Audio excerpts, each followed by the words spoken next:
passado, né, seu livro? Foi esse ano, começo desse ano, é lançado, e agora a gente está preparando mais um. Muito bem. E a Mariela Parolin, essa simpatia, e essa pessoa também que eu não convivo muito, né? Mas a gente tem um grande carinho, e ela que é nossa fonoaudióloga. Já há um tempo que a Já há um gente tempo, né? se relaciona e sempre com carinho quando encontra, né? Graças a Deus. Trabalhar com vocês é muito bom. E você também lançou um livro, né, Mariela? Isso. Foi agora em junho, um livro com alguns coautores na área de coaching. E o meu é Coaching em Comunicação, onde eu pego exatamente essa experiência que a TV me trouxe e consegui juntar com algumas técnicas de coaching e colocar ali no livro. E é tudo isso que a gente vai saber. Eu também, acho que não tinha outro caminho, né, França? A gente que trabalha com jornalismo, uma hora ou outra se descobre também escritor da vida, né? Eu também lancei, já vai fazer, em dezembro, vai fazer 2 anos que eu lancei esse livro, Entre um Café e Outro. Adoro café, né? Eu acho que toda boa prosa, todo encontro tem sempre um cafezinho do lado para a gente conversar. E aí, quando a gente conversa, quando a gente observa, a gente se inspira. E nisso, eu comecei a escrever algumas crônicas, então, aqui nesse livro que eu vou falar um pouquinho. Mas eu queria agora, França, que você, por favor, falasse um pouco do seu livro, o que te levou até ele, né? Do que ele trata, para o pessoal conhecer. Bom, primeiro, bom dia, né, que a gente esqueceu de dar a todos. Obrigado pela presença, viu? Muito satisfeito em ver todos vocês aqui. O meu livro é esse aqui, O Telejornalismo no Interior, a arte de fazer mais com menos. Por que a arte de fazer mais com menos, né? Porque no interior, às vezes, sem estrutura, como nos grandes centros é muito fácil, com muita estrutura, com muito equipamento, com muitos funcionários. No interior, não, nem sempre é assim. A realidade nossa é fazer um jornalismo mais enxuto. E então o livro mostra isso, mostra como funciona o processo numa redação, cita exemplos de reportagens comunitárias também, que hoje é uma linha adotada no jornalismo. E esse livro surgiu por acaso, sinceramente. Na verdade, numa primeira conversa com o Jobert, que é sócio do Daniel, que aqui está, da editora Gulliver, ele me falou do interesse de criar um novo selo, né? Então, esse é o primeiro livro do selo Artigo A. Então, eu levei para ele uma proposta de um livro infantil, numa conversa, né? E daí ele me falou que queria abrir um selo que tinha algo nessa linha, E a partir daí a gente começou a elaborar o livro, um trabalho árduo de mais de ano, e que culminou com o lançamento agora em Divinópolis, em Belo Horizonte, em Uberaba e em outras cidades também. Está faltando ir para Uberlândia também, né? Está faltando. Foi muita pesquisa, França? Muita pesquisa, porque você não pode expor, lançar um livro, falar de um tema sem ter conhecimento, né, aprofundado do assunto. Então, foi muito tempo de pesquisa, usei muito a minha experiência, né? Tem uma parte aqui que eu cito dos causos de bastidores, que é bem interessante. Então, exigiu pesquisa, exigiu trabalho, e por isso que levou tanto tempo. Esse é o primeiro livro? Esse é o primeiro. Já tá recente o lançamento, mas assim, você já pensa em outra? Por incrível obra? que pareça, eu achei que eu nunca mais ia mexer com isso. Tanto, entendeu? Mas aí... Tanto que é o sufoco, o trabalho, é muita revisão, é muitas idas e vindas, mas a gente acaba se apaixonando, né? Porque depois você tem um retorno maravilhoso, as pessoas comentam com você, te falam de detalhes do livro que você não tinha nem visto, então isso vai te estimulando. Eu estou preparando outro agora, que vai ser lançado em novembro ou dezembro, que é em homenagem aos 150 anos de Araxá, um livro com fotos e textos para parabenizar a cidade por essa data. Mariela, você está com o seu livro aqui, vamos mostrar para o pessoal, né? O título dele? A Bíblia do Coaching, porque Bíblia são do coaching. vários profissionais da área de coaching que colocaram as suas experiências, as suas expertises. Então, o meu capítulo, que é o capítulo 7, ele fala sobre coaching e comunicação. Então, onde eu pego exatamente a experiência, são quase 20 anos, quando a gente para pensar o tempo de caminhada. Prestando um serviço maravilhoso para a gente, né? Obrigada. Eu tenho muito orgulho disso, desse trabalho da TV, porque é a minha paixão. Então, e cada vez mais buscando formas de agregar o trabalho fonoaudiológico, né? Porque a minha formação básica é, como fonoaudióloga, especialista em voz. E eu fui encontrando no coaching ferramentas que só agregariam ao grande desafio que é você ter naturalidade, credibilidade numa coisa que você tem que ler muitas vezes, né? Ou decorar, dependendo da passagem. E eu amei escrever também, e foi muito gostoso na hora que você pega a sua experiência e começa a colocar no papel, colocar em ordem, como isso é prazeroso. Poxa, como foi um caminho trilhado, com o que essa experiência profissional traz. Isso é muito gratificante. E como, né, o coach com comunicação, o que você descobriu, né, nessa ligação? Talvez para vocês que já trabalham com lead, com tudo isso, seja uma coisa mais natural trabalhar, mas para outras pessoas não. Então, muitas vezes, quando elas vão trabalhar com oratória, o que eu vou escrever? Como que eu vou começar? É só preocupar em como me portar, como segurar o microfone, como eu tenho que falar com as pessoas, olho, não olho, para quem eu olho? Não é só isso. Então, por exemplo, o coaching, a base dele, onde eu estou, aonde eu quero chegar.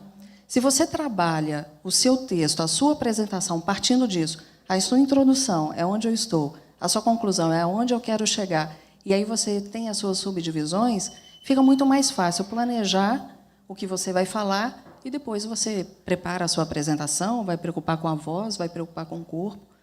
Para vocês talvez seja mais simples, mas é só dar um outro nome. E são técnicas de coaching. E quando você fala com os seus valores, você tem muito mais credibilidade. Quais são os valores? Como que você coloca o valor seu na sua fala sem falar que aquele é um valor, mas é o que você é. O que nós comunicamos é como se fosse o nosso cartão de visita sonoro. A sua, por exemplo, essa sua maneira doce de falar é uma característica sua. O seu jeito de portar. Então, tudo isso está tratado aqui, como a gente pode maximizar, trabalhar essas habilidades e competências. Também foi um trabalho de muita observação, assim. Muitos repórteres passaram, né, França? O laboratório aí foi bom, hein? O laboratório foi Meu laboratório intenso. de muitos anos. E é muito gostoso trabalhar com vocês. Vocês são... o jornalista é muito rico. Vocês são muito ávidos. E nós temos que correr atrás. Porque, senão, o resultado final, a cerejinha do bolo... Eu fico pensando, né, que você trouxe essa questão de preparar a voz, vem muito a questão da tranquilidade. E se tem uma coisa, né, França, que no nosso dia a dia não tem muito, é a tal da tranquilidade. Não tem nada. É muita pressão, né? E nesse trabalho que você faz, que você fez e com o livro, é possível trabalhar isso também, essa questão, né, então, acho que todos nós hoje vivemos, independentemente da profissão. A gente está sempre muito acelerado, muito pressionado e muito... não é euforia, né? Muito acelerado, né? Eu tenho uma expressãozinha, uma palavra que eu gosto muito de usar, que é cafubira, que é quando você não sabe explicar, né? Se é uma cafubira que te dá, você fala, meu Deus, não vou conseguir. E, principalmente, para o jornalista, né, que está ali à frente, o repórter, o apresentador, que eles precisam tanto desse eixo, desse equilíbrio, para poder chegar até as pessoas com a informação da maneira correta. É saber lidar com o estresse, né? O frio na barriga, graças a Deus que a gente tem. Ele tem que ter. Sempre, né? Sempre tem que ter. Por exemplo, nós estamos aqui, pessoas amigas, pessoas conhecidas. Se não der aquele friozinho na barriga na hora de sentar aqui, não está legal. Não faz sentido. Não faz sentido. Por mais que nós estejamos aqui conversando sobre o que nós conhecemos, é a nossa área de domínio. Se não der aquela mão gelada um pouquinho, eu falo, agora com o tempo eu vou relaxar. Não tem. Agora, como você lida para isso não te paralisar? Se você se organiza, se você organiza a sua fala, aí fica muito mais fácil. E tem só um pouco, com relação à voz, os exercícios vocais também ajudam a acalmar. Porque se você trabalha a sua respiração, se você faz um aquecimento vocal correto, isso vai te ajudar. E dá até, assim, com tudo que vocês passam para a gente, dá até uma segurança a mais, sabe, gente? Quando você faz esses exercícios, porque às vezes as pessoas acham, né, nossa, mas realmente... te dá uma segurança, inclusive, para poder passar aquela informação. França, você queria complementar? Para mim?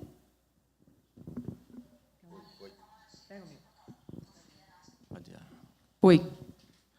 Acabou a bateria. Acabou a bateria.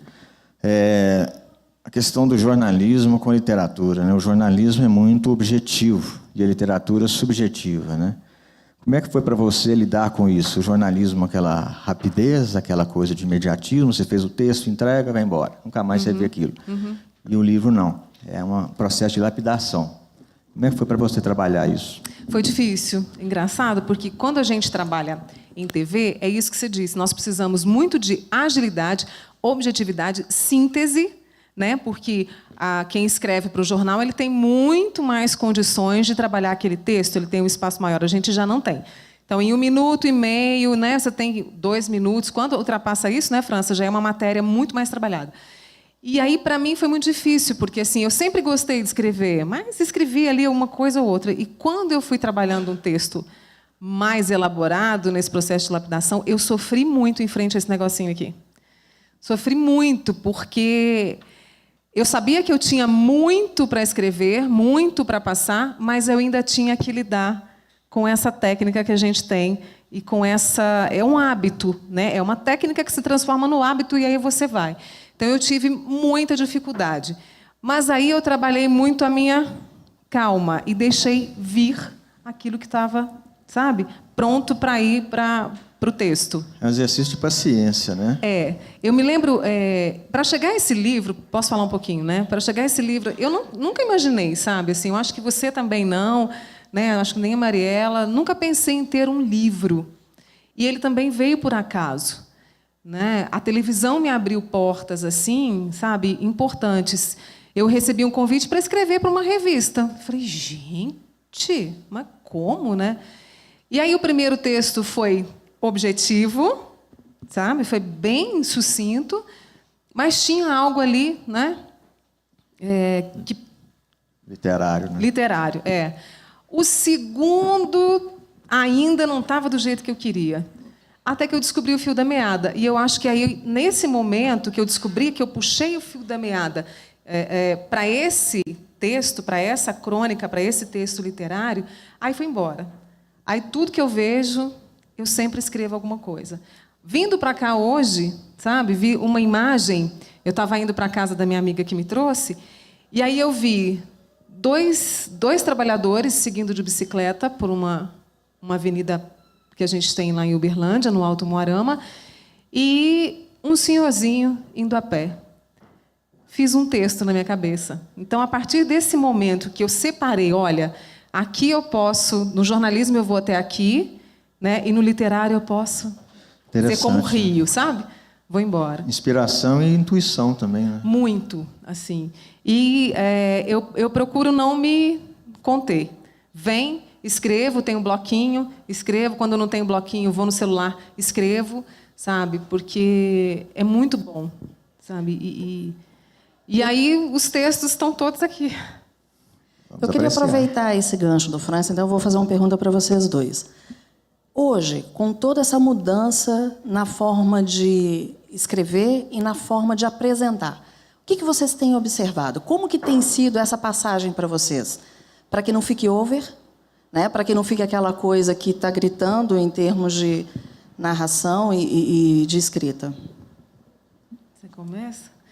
É engraçado. Eu vou falar uma coisa para vocês, assim, a maturidade é ótima, né? E aí eu me vejo hoje, né, França? Eu já vou para quase 30 anos de TV Integração. Morei fora, né? Então eu peguei desde aquela questão do engessadinho atrás da bancada, que só prestava atenção naquela informação que estava ali no TP. Quase não podia nem mexer o corpo. Não podia mexer, né? Se engasgasse, meu Deus do céu, como assim? Ele não pode engasgar, né? Ao que a gente vem observando hoje, que é essa grande mudança. Então, eu me sinto muito feliz de pegar esses dois momentos. E eu acho que hoje está muito mais leve, sabe? Porque as pessoas que assistem a um programa, seja ele o telejornal, seja um programa de entrevista, ficou mais próximo. A gente não tinha essa proximidade. Eu não sei se você percebe isso também, França. A gente não tinha essa proximidade. Hoje, não. Hoje você pode. Você pode sentir, você pode se indignar. Claro que você tem que saber, né, até onde vai essa quase opinião, né? Para não extrapolar, né? Para não extrapolar. E é interessante a gente discutir isso aqui hoje, né, França? Eu acho que vocês têm percebido também, principalmente quando a gente fala em termos de Globo, né? Como a linguagem mudou, Mariela? Mudou totalmente, né? Ainda bem. E você vê, o dia que eu ouvi o Felipe Ciani, é Felipe Ciani mesmo, né? Que tem, assim, revolucionado, né, as redações, quando ele disse, estou aqui, né? Eu disse, meu Deus, no Jornal Nacional, eu falei, meu Deus, estamos mudando mesmo. E eu acho que, para mim, eu saí de um jornal sisudo, né, França? Fui para o Bem Viver, programa que eu fiquei quase 10 anos. Eu acho que muitos de vocês tiveram a oportunidade de conferir. E voltei agora para o MGTV completamente diferente. Outra realidade, né? Outra realidade, que você pode conversar, você pode questionar, sabe? Você pode falar de um colega seu, você pode falar de você pode falar da Dona Maria que te encontrou e reclamou de tal situação, né? E isso eu acho que para nós é um ganho. Agora precisa também saber até onde vai. Esse é o grande X da questão. Nesse papel da oratória, seja na TV ou se for numa apresentação, até onde eu vou com essa minha liberdade, a minha liberdade com o corpo, a minha liberdade com a voz, a minha liberdade da escrita, sempre passando pelo bom senso, é claro, mas porque a gente tem que preocupar com quem está ali, porque eles têm que entender o que a gente está falando. Essa é a nossa preocupação, né, França? Não, a gente teve, como a Mônica disse, um ganho muito grande, né? Às vezes tem as pessoas que são contra as evoluções, revoluções digitais, tecnológicas. Eu não acho que só vem acrescentar. Nós saímos dessa situação de uma bancada engessada, né? Um Cid Moreira, por exemplo, que era uma figura, né? Chegava uma hora antes, sentava e apresentava, dava uma lida e apresentava. Hoje não, os apresentadores fazem parte do jornal, tem uma rotina, e começa cedo e vai até a hora que o jornal terminar. Então isso é muito bacana. Esse estúdio nosso, que permite que você ande, que você converse, que você mostre na tela, que você chame o WhatsApp para ver o que as pessoas estão perguntando, isso é uma abertura muito grande. A gente está, né, essa linguagem que a gente tem que está tendo que mudar é muito saudável. A gente está saindo daquela linguagem quadrada, engessada, né, para uma linguagem mais coloquial, né, do né, como se fosse uma conversa mesmo. Tem que ser uma conversa, né? A cabeça nossa, que é aquela abertura das reportagens, tem que ser uma coisa conversada. Ninguém fala, né, com o outro, carro bate na esquina. Não, tem que ser conversado. Então, isso está sendo mudado no JN, que é o reduto mais difícil de se mexer. Então, é muito saudável. A Globo tem até a Valéria Paz, que é uma linguista eletrônica, que está cuidando disso. Ela tem um projeto de revolucionar esse aspecto. Muito bacana. E você trouxe uma questão, eu queria até ver com vocês, porque hoje a gente tem tantos meios de comunicação, né? A informação ela está aí distribuída de todas as formas, né? E eu acho que essa mudança na linguagem que a gente vai se adaptar, ela vem principalmente para que as pessoas, como você disse, elas possam entender, para vocês que estão em casa, né, que quando a gente mostrar algo de economia, né, de política, né, que as pessoas possam entender, né? Essa linguagem, além de aproximar e falar assim, nossa, ele é como eu, né? O Beltrano é como eu e somos todos iguais, ela vem muito para isso, para que as pessoas possam entender. Eu queria que vocês comentassem, tá, a respeito disso. Discernir e tomar as suas decisões. Eu acho que passa por aí, né?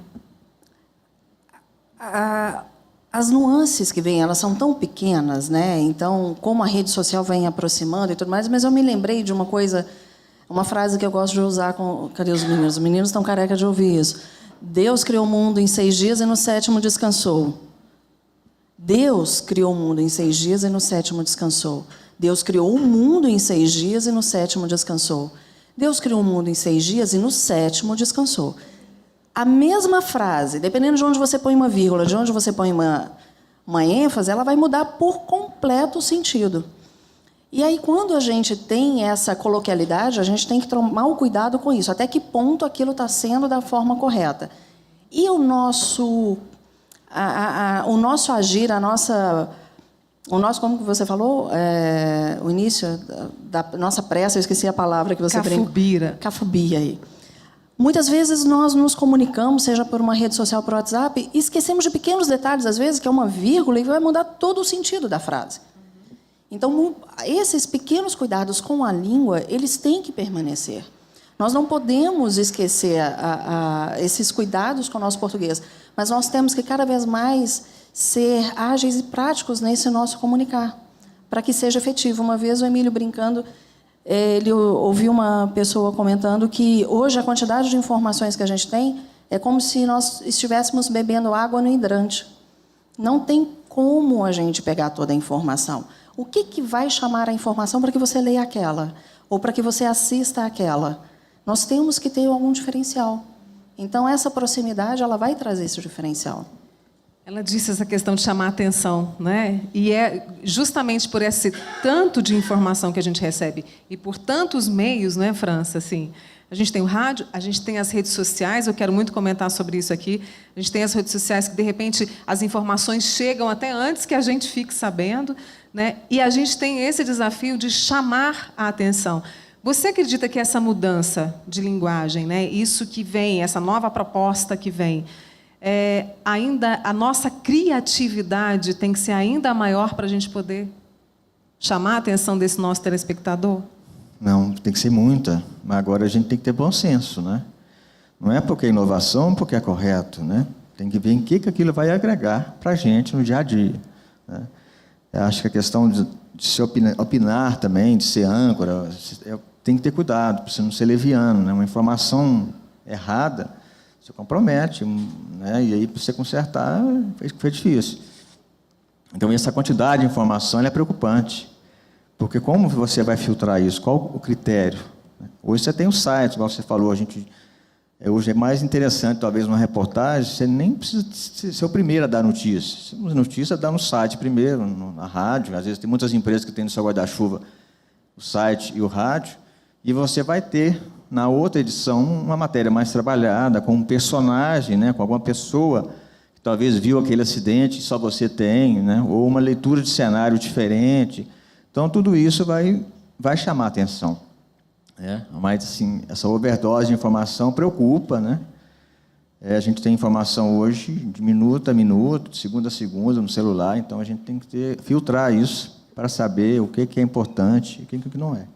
As redes sociais estão aí, né? Cada vez mais fortes, com suas vantagens, as suas desvantagens, os seus riscos, né? E eu gostaria de saber de vocês, elas vêm para ajudar a imprensa ou não?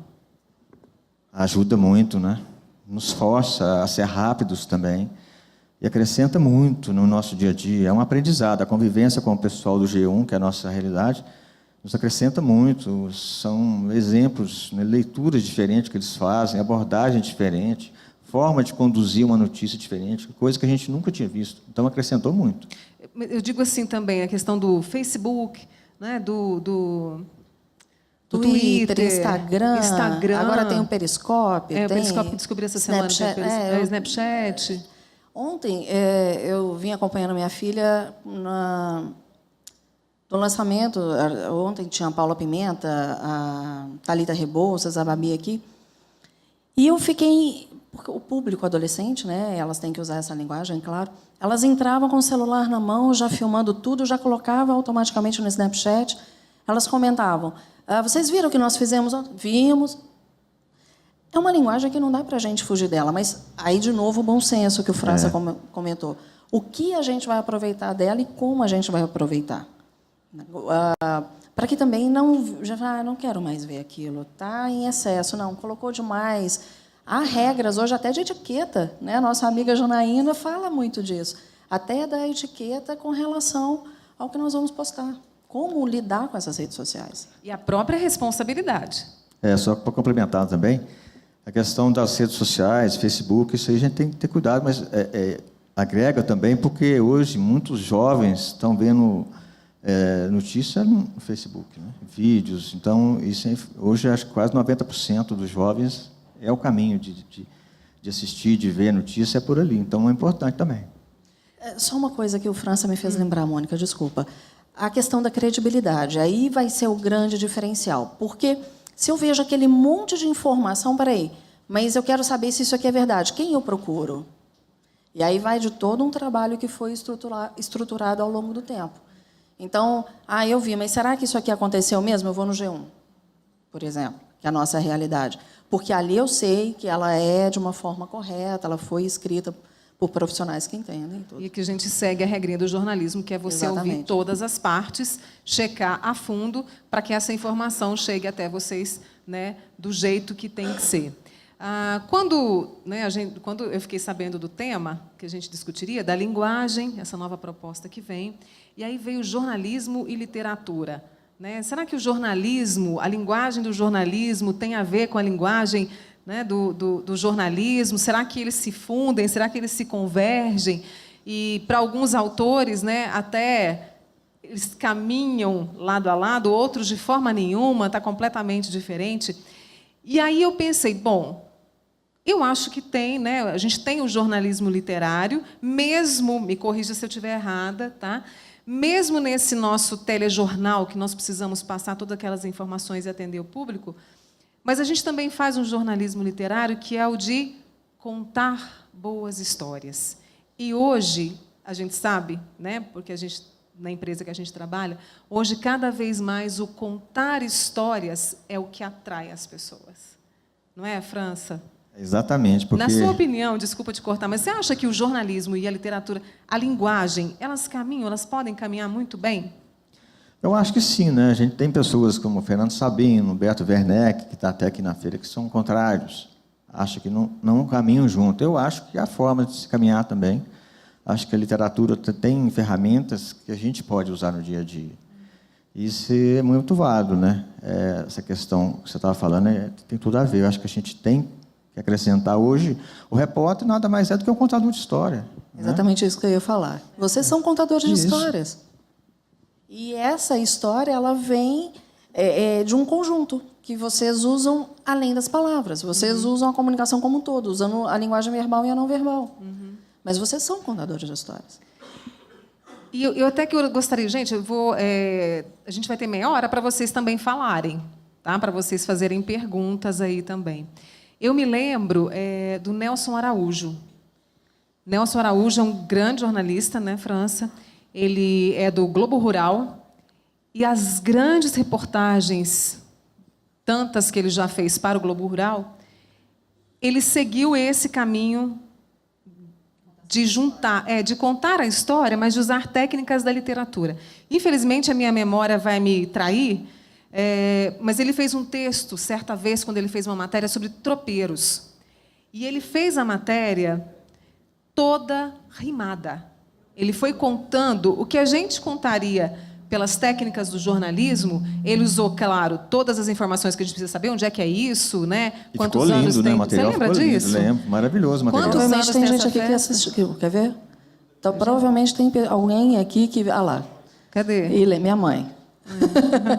Ela assistiu e lembra. Então, eu me lembro muito bem que ele rimou.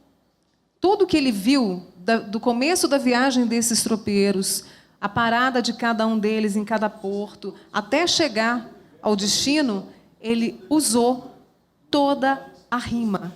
E, para mim, foi uma das matérias mais lindas. Eu devia ter separado para trazer para vocês, natural, mas assim... né? Não ficou forçado, uma rima forçada. Ele conseguiu as palavras certas para rimar. Ficou muito bonito. Ficou muito bonito, né?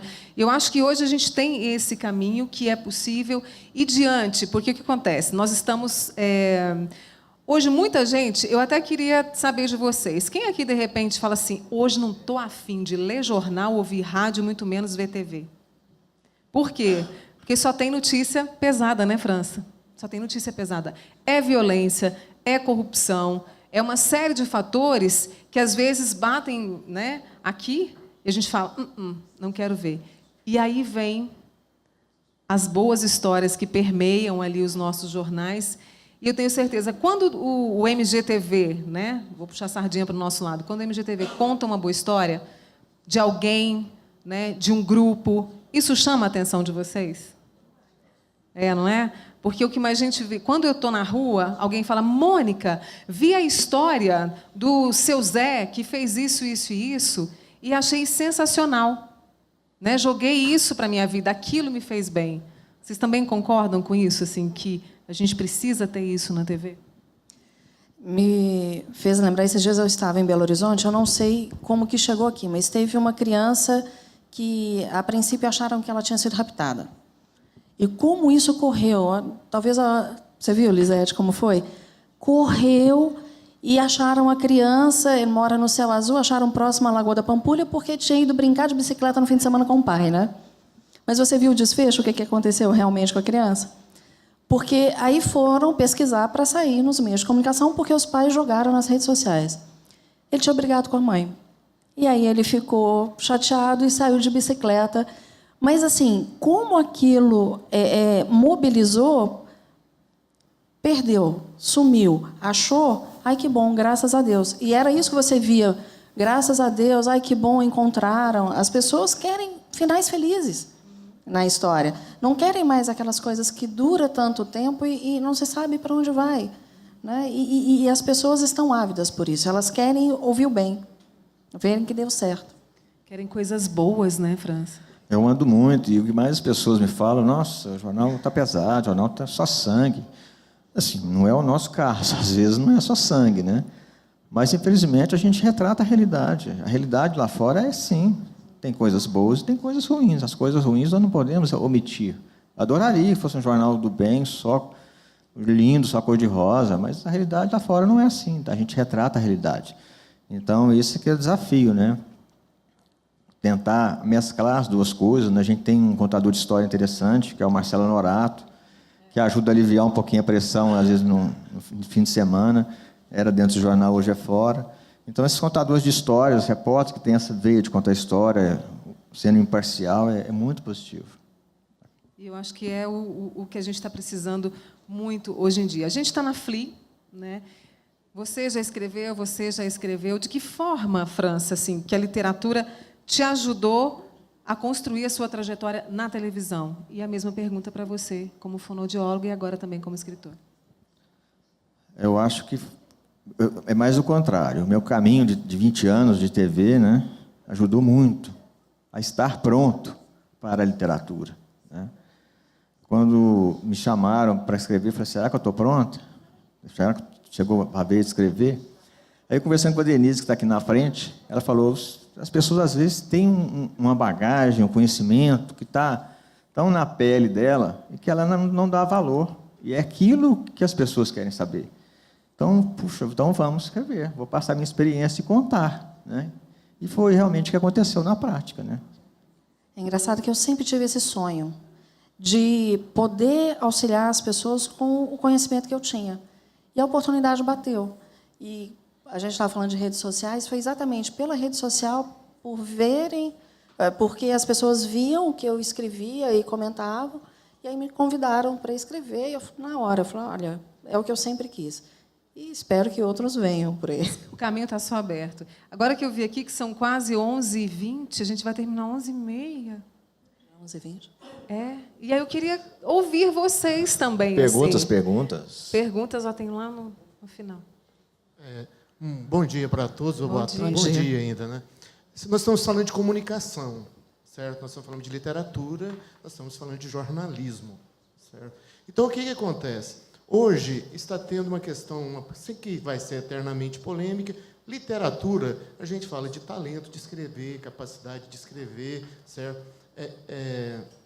Esse trabalho para escrever. Jornalismo, né, vem dessa questão da formação de jornalista e tudo mais. Então, eu venho de uma família de escritores, né, tenho um irmão jornalista, certo? Trabalho na área de jornalismo como proprietário de jornal, sem formação em jornalismo. Né? Então, eu gostaria de ouvir de vocês que estão aí, né, como é que vai ser essa questão da formação do novo profissional de jornalismo, certo? Com esses jovens que estão tendo essa dificuldade de acesso à literatura. Por quê? Literatura eu considero talento. Jornalismo, consequência de um talento, talvez, de passar por uma experiência de literatura. Né? Então, eu tive assim, experiência de experimentar diversos jornalistas formados, né, e ter dificuldades, às vezes, de me adequar ao tipo de trabalho deles devido à ausência desse conhecimento técnico em literatura, vamos assim dizer, ou seja, do talento natural. né? Então, eu queria saber de vocês isso. Como é que vocês veem essa questão que envolve o profissional de jornalismo técnico e o profissional de jornalismo do talento, da origem da escritura? Quer dizer, a questão da comunicação influenciando no jornalismo. Eu acho que o que se espera hoje de um profissional, quando se busca no mercado, é criatividade. Hoje a inovação é fundamental, seja em qualquer veículo.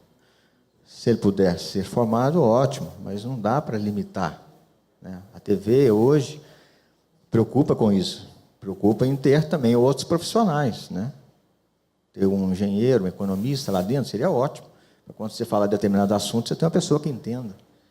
Então, essa multiplicidade é muito importante, mas do profissional de comunicação, que ele seja criativo. A gente tem exemplos, né? O repórter, quando pega uma matéria, às vezes já foi feita 100 vezes.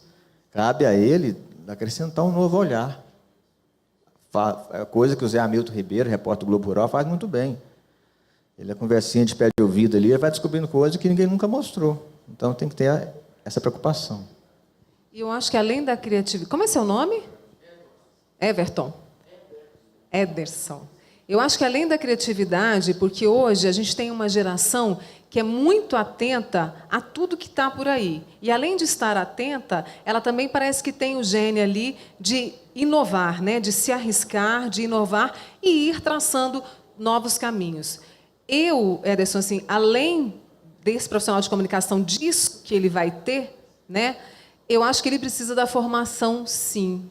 A gente vive nessa discussão do diploma, não diploma, né? Eu acho que ele precisa dessa formação, sim. Além do talento que o jornalista tem, né, para observar além, para investigar, né, eu acho que ele precisa dessa formação. Eu acho que ele precisa passar por uma faculdade para se preparar para o mercado. Mas seria justo a gente exigir, então, que o poeta também... Não. Não. Não, mas o jornalista, eu acho que o jornalista ele tem uma grande responsabilidade nesse momento que ele vai passar a informação. Eu não posso ser leviana de pegar uma informação e passar do jeito que eu acho que tem que ser. Eu tenho que ter ali a minha técnica para passar isso. O poeta, como você disse, assim, o escritor, ele tem aquilo nato, sabe? Claro que ele vai poder fazer, né, um curso e tal, mas se ele não tem aquele talento dentro dele, não vai adiantar, né? Não sei se eu consegui responder, Ederson. Eu gostaria de fazer uma pergunta. Primeiro, eu gostaria de agradecer a presença de vocês aqui em Araxá e pediria licença a Mariela e ao França, que também são experientes de casa, para dizer que você é um ícone, não só para a empresa onde você atua, mas perante a população que está ávida por notícias positivas. A linha adotada ao longo da sua trajetória, principalmente nos últimos anos, ela gerou um fator importantíssimo na vida das pessoas, tão carentes nesse país, que é o fator credibilidade. Então, quando você vem aqui participar conosco, junto com França e a Mariela, isso, para nós, é um bálsamo, né, uma plataforma de que nem tudo está perdido, que nós ainda podemos fazer as coisas de modo otimista, sim. Então, quero agradecer a presença de vocês aqui como colaboradores da TV Integração. Repassar uma informação de que há sempre um paradigma na cabeça das pessoas entre a questão da TV aberta e as redes sociais. E eu gostaria de dizer muito aqui, de forma clara e objetiva, que para nós que compomos uma cadeia Globo como afiliados, essas duas situações se complementam. Nós não vemos a plataforma digital, as redes sociais, como concorrentes da TV aberta. Muito pelo contrário, se vocês observarem a cada dia, a Globo está, junto com as suas afiliadas, nos convidando de forma incessante a irmos para a rede social. Os maiores recordes de manifestações nas redes sociais são em programas da TV Globo. É na semana final da novela, é no Big Brother. Então, isso para nós é um complemento. E a Globo, por ser uma empresa referência mundial, está entre as maiores do mundo, ela tem trabalhado de forma muito concisa e muito tranquila, como TV aberta, complemento de rede social. E rede social trazendo informações importantíssimas, inclusive de natureza qualitativa, para que a gente possa se adequar a essa realidade. Um outro detalhe, eu queria dizer para vocês que eu tenho comigo, enquanto consumidor, uma dúvida muito grande. E cenário melhor para tirar essa dúvida eu não teria, que é ouvir de pessoas que estão no meio uma opinião, por que nós não fazemos um jornalismo mais opinativo? Porque uma coisa é você levar informação. A pessoa consome, durante um jornal nacional, 40, 50 informações. Mas se você tiver o jornalismo opinativo, de pessoas com credibilidade, eu tenho certeza absoluta que nós vamos estar dando um salto maior, que é educando culturalmente, politicamente, aquela pessoa que está do outro lado da tela. E raramente a gente vê o jornalismo opinativo, e eu sou extremamente favorável ao jornalismo opinativo. Então, era essa a colocação que eu queria ouvir de vocês, sobre jornalismo opinativo e não apenas a notícia em si, porque, na minha modesta opinião, nós temos um Brasil dando certo. Nós não estamos vivendo só de caos e de notícias ruins. E aí, sim, é questão de mostrar o lado bom das coisas. Então, como consumidor, eu queria ouvir a opinião de vocês sobre isso. Toninho, obrigado pela participação, acrescenta muito para nós. Eu acredito que a gente tem que avançar nesse sentido. Nós temos que dar alguns passos. A gente tem muito medo, né, de dar opinião durante os jornais. Eu acho que a gente tem que tirar esse medo, acabar com isso. Mas preocupa muito, porque você tem que ser opinativo, mas com responsabilidade. Uma opinião distorcida, um entusiasmo do apresentador em falar alguma coisa, ele pode botar muita coisa a perder. Então, a gente tem que avançar, mas com cuidado. Mas precisa avançar nesse ponto, sim, é a minha opinião. Eu acho que esse caminho vai ser construído, viu, Toninho? Mas é muito o que o França falou. A gente precisa de coragem e de cautela ao mesmo tempo para chegar a esse jornalismo opinativo, né? E para que essa pessoa que vá dar a opinião, que não seja a verdade dela, né, mas que, de certa forma, vai e muito contribuir para a sociedade. A gente vai, acho que ainda vai demorar um bocadinho, mas vai chegar lá. Hoje a gente vê o Tiago, que está começando a fazer isso com o esporte. Eu acho que uma vertente que permite que isso comece é o esporte. A gente não tem parâmetro, até na hora de trabalhar o não verbal com eles, eles ficam... Está tão acostumado com aquilo, mas eu acho que não dá para fugir disso mais não, Toninho. Nós temos que desengessar, não dá, né, para fugir. Vai chegar num ponto que vai ter, e é exatamente com esse cuidado que a Mônica disse, de não ser a opinião dele, mas sim do contexto. Hoje é muito preso ao script, né? Quem sabe o dia que você acabar com o TP, você seja mais autêntico, mais solto e possa evoluir para um comentário natural. Leila?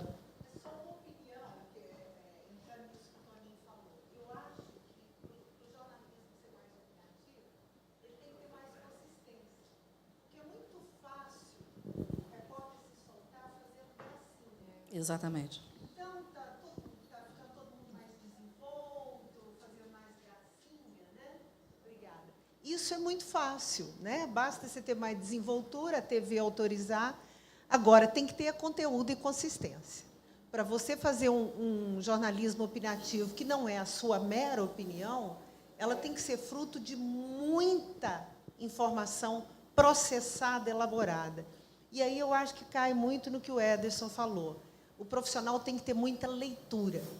Por quê? Se você entra nessa avalanche de informações, esse hidrante aí, né? Então, esses jovens sabem tudo que está acontecendo, sabem? Não. Eles têm acesso a toneladas de informação. Mas informação é uma coisa, conhecimento processado é outro, né? Então, para você chegar numa televisão e dar uma opinião, você não pode ter lido só os seus amigos no Facebook de manhã.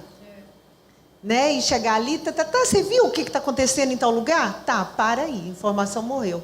Ele não tem mais. Por quê? Você precisa da leitura, você precisa da reflexão, você tem que amadurecer a informação. Então, se você pega uma CNN, por exemplo, os âncoras da CNN são fabulosos. Agora, eles têm anos de leitura, anos de informação processada. Tem uma consistência. Quando você vai dar uma opinião, não é só você falar, gente, mas que absurdo isso que está acontecendo, né? Isso não é uma opinião, isso é um tique de linguagem. Isso você fala com sua comadre, com sua vizinha, né? Agora, você tem que ter uma bagagem de leitura grande, uma capacidade reflexiva grande para você conquistar o direito de opinar. Eu acho que o jornalismo devia ser cada vez mais opinativo, concordo plenamente com você. Agora, eu acho que o nível tem que melhorar para essas opiniões valerem a pena.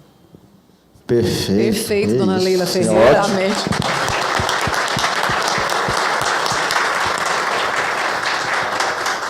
A gente tem um moço aqui para fazer pergunta. Deixa eu dar uma olhadinha aqui. A gente tem 1 minuto. 50 segundos. Bom dia a todos, meu nome é Lorival de Jesus. Eu gostaria de fazer um comentário rápido e também uma pergunta para responder rápido. Graças ao telejornalismo, né, eu morei na cidade do Rio de Janeiro, eu tinha uma dificuldade de fala tremenda. Eu era, não sei, extremamente tímido e cortava as palavras para falar. E procurei um curso com um grande jornalista da extinta Rede Manchete, o Paulo Carvalho, e que eu consegui articular as palavras legal. Então, graças ao telejornalismo, ao jornalista, que eu consegui resolver parcialmente um problema meu de fala, né? Mas a pergunta é o seguinte: a televisão, ela sempre foi muito, digamos assim, criticada pelo conteúdo por pessoas que são, às vezes, intelectuais, dizem que não vejam televisão, né? Isso muita gente repete. Em parte tem razão, porque a televisão, muitas vezes, em busca de audiência, atualmente tem uma afiliada aqui na região, não falo o milagre, não falo o nome do santo, né? Que se estende muito em comerciais regionais e tal. Isso entedia o telespectador. Eu gostaria de saber do Luiz, de vocês, se a televisão tem que ter esse formato, primar pelo comercial. É claro que tem que ter dinheiro para tocar o programa, mas também muitas coisas que foram feitas 20 anos atrás, muitas palavras, muitos costumes, inclusive no fim do telejornal, passa uma música terrível de rotativa, aquela barulheira toda. Eu fico, meu Deus, que hora que acaba isso, né? E está até hoje, nasceu lá atrás, em 78, no Jornal Nacional, e hoje praticam isso. De repente, você falou no aspecto criativo, né? Deveriam criar formatos, quebrar um pouco esse enquadramento, essa repetição de coisas que só não acrescentam nada na nossa cabeça. Então, a televisão moderna, com suas tecnologias agregadas, muito legal, né? Assim como o jornal escrito, né, ele está sofrendo por consequência da comunicação eletrônica, né? A televisão também está nesse viés também de ser rejeitada por conta dessa invasão de Facebook, esse drante de informação. Então, cabe à televisão hoje, talvez, a pergunta, estou até respondendo, né? Como que vocês aqui hoje poderiam ver esse desafio de criar realmente formatos que venham de encontro à nossa necessidade de ouvir a notícia e de se ambientar com a televisão? Eu fico irritadíssimo quando acaba um telejornal, principalmente aquele telejornal da Minas agora, aqui de Minas Gerais, fica uma música com 2 notas o tempo todo e não acaba nunca, só a letra dessa letra, e fica aquela coisa, meu Deus, vou ter que desligar essa televisão. Me responda isso, se é possível modificar, ousar, né, para que as coisas fiquem legais. Obrigado. Obrigado a você, Lorival. Eu acho que a televisão está vivendo um processo de reinvenção, né? Ela vai ter que se reinventar a partir de agora. Está mudando tudo, ela tem que se adaptar à tecnologia, ao 4K, ao 8K, são redes sociais. Então, ela tem que ser, o jornalismo dentro desse contexto tem que ser cada vez mais atraente, tem que se conversar mais, entender o que a população está querendo da gente. Não dá para você ficar distante e achar que está conversando com a comunidade, que você sabe tudo. Não, você tem que vivenciar a comunidade, saber o que ela está conversando, qual que é a conversa dos vizinhos, qual que é a conversa na praça. Se o jornalismo está retratando isso. Esse é o desafio. Não dá para ser distante mais. Então, eu vejo na televisão hoje processos que são os mesmos desde quando entrei há 20 anos. Precisa mudar formato, processos, a gente precisa se reinventar. O desafio é esse.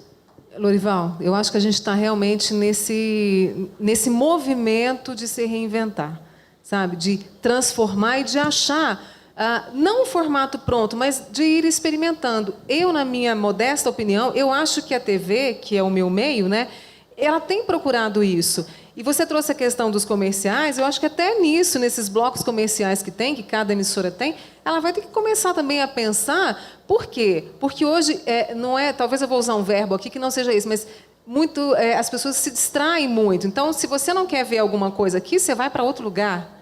Entendeu? Você vai para outros caminhos que te ambientem bem, né? Mas eu acredito que estamos nesse movimento e que ele não vai parar, sabe? De transformar e ir buscando experimentos que agradem a todos. Só não pode ficar refém da audiência, né?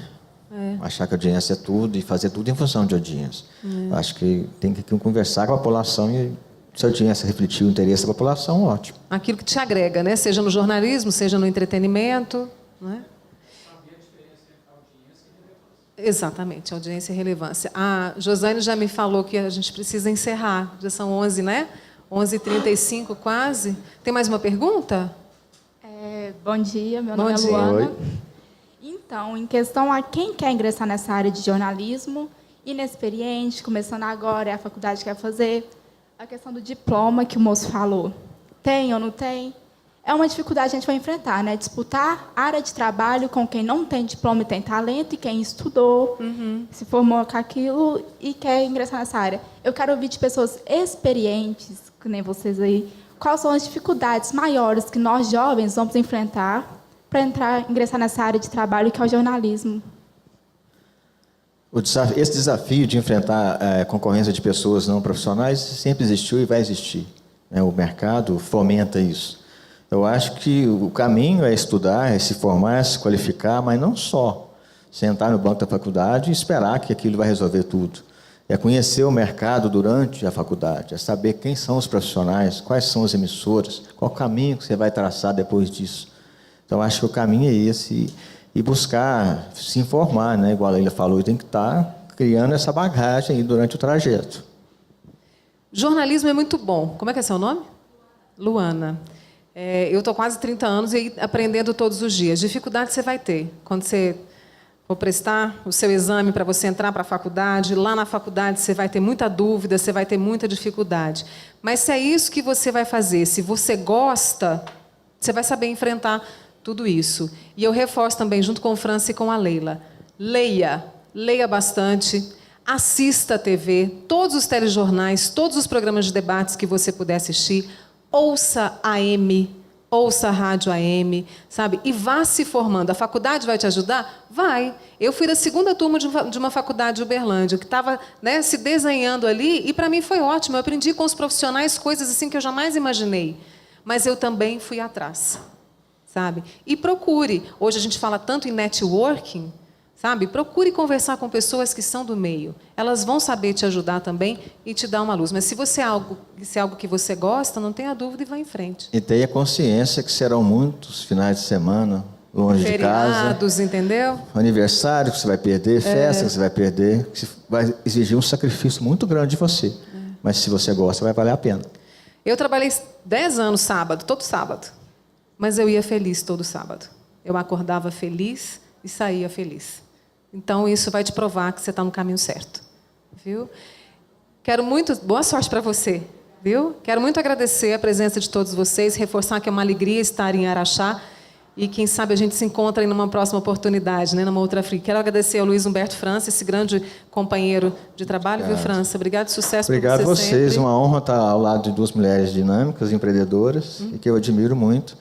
E agradecer a 3 pessoas, né, o Toninho, o Natal e o César, e a Josane, tá, a 4ª pessoa que viabilizou a nossa vinda para cá. Mariela, muito obrigada também. Que você continue com a gente. Obrigada, querida. Se Deus obrigada quiser. por essa receptividade. Sucesso. E trabalhar com pessoas como vocês é o que faz valer a pena, viu? Que bom. Obrigada. Obrigado. Vocês também, viu? Obrigada a todos.